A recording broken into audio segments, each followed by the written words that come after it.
He changed his views on masks for reasons that remain inexplicable, but probably have nothing to do with the protective effect of masks and everything to do with trying to scare people, because a mask is a symbol of a dangerous situation rather than something that actually is protective in any way to the person wearing it. I'm talking about a standard cloth or surgical mask. He very clearly lied about the lab leak and about his knowledge of what was happening in Wuhan and the risks that the virus was altered in some way in that lab and then leaked out, and his fears of that. He certainly lied about his fears that was a real risk. We know that.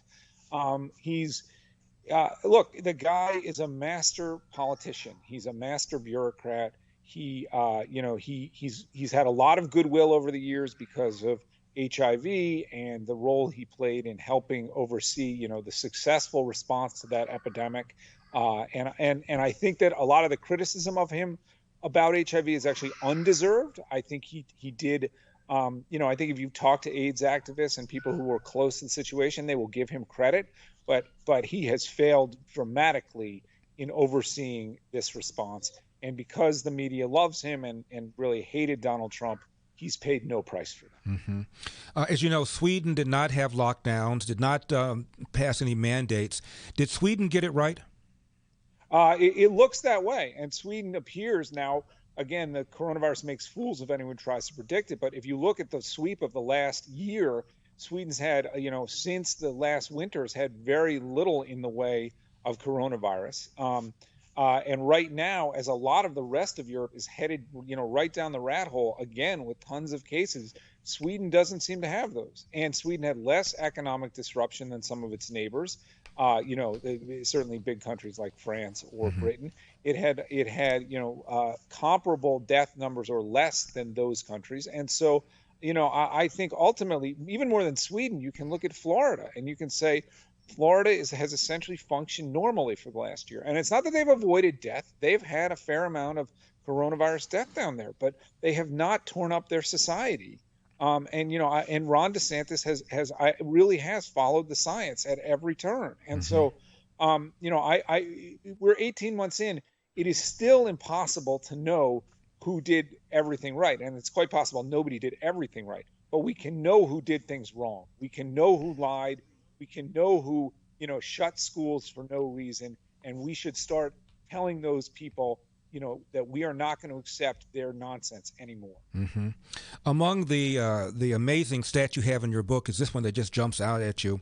April 2020, Americans were asked, what percentage of what is your chance of dying from the coronavirus if you contract it? And Americans believe they had a 25% chance of dying if they contracted the coronavirus. That is 100 times their actual risk. That's right. And if you look at hospitalizations, the same thing. They thought, it's a 50% or more chance of going to the hospital. And it's maybe 1 or 2%. And Democrats still believe this. Democrats are still frightened to death of this thing. And I just don't know what is going to get them to stop running around shrieking and trying to force lockdowns, force vaccines, force government mandates on the rest of us. Again, they would if they could. It seems pretty clear. Well, Democrats, at least a lot of young Democrats, Alex, get their news source, I'm not kidding, from late night monologues. They don't watch Fox News. They don't watch Newsmax because they feel that they are Republican Trump supporting organs. And as a result, they read the same left-wing stuff over and over again. And you come away with these kinds of misconceptions. I want to ask you about your old stomping ground, the New York Times. I saw an article by David Leonhardt just the other day, and it stunned me. He was talking about a doctor that he frequently consults with named Dr. Wachter, I think is Wacther, I think is how he spells it. And he says that doctor now says, we can't let this thing dominate our lives anymore. I'm going to get back to my normal activity, and I'm going to stop being so paranoid. And I think the paranoia, he says, now numbering the amount of danger proposed by coronavirus. And I think the New York Times has been one of the leaders in creating this hysteria.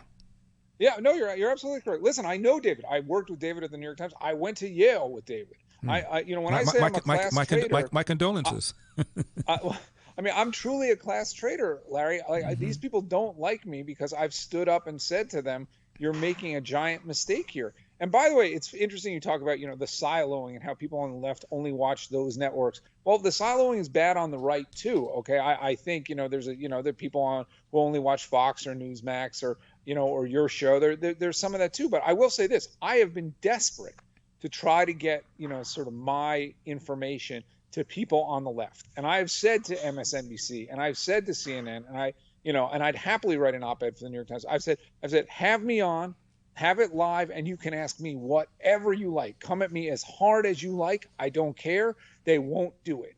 Pandemia is going to be read by a lot of people, but unfortunately, it's not probably going to be read by the people who need it the most.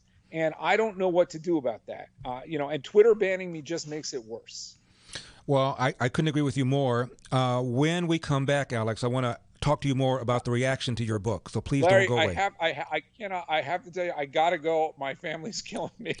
But I really appreciate you having me on.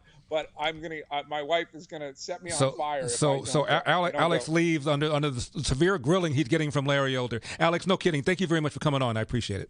Thank you so much for having me. You got it. ReliefFactor.com, less than $1 a day to see if we can get you out of pain. After that, we're talking about less than a cup of coffee a day.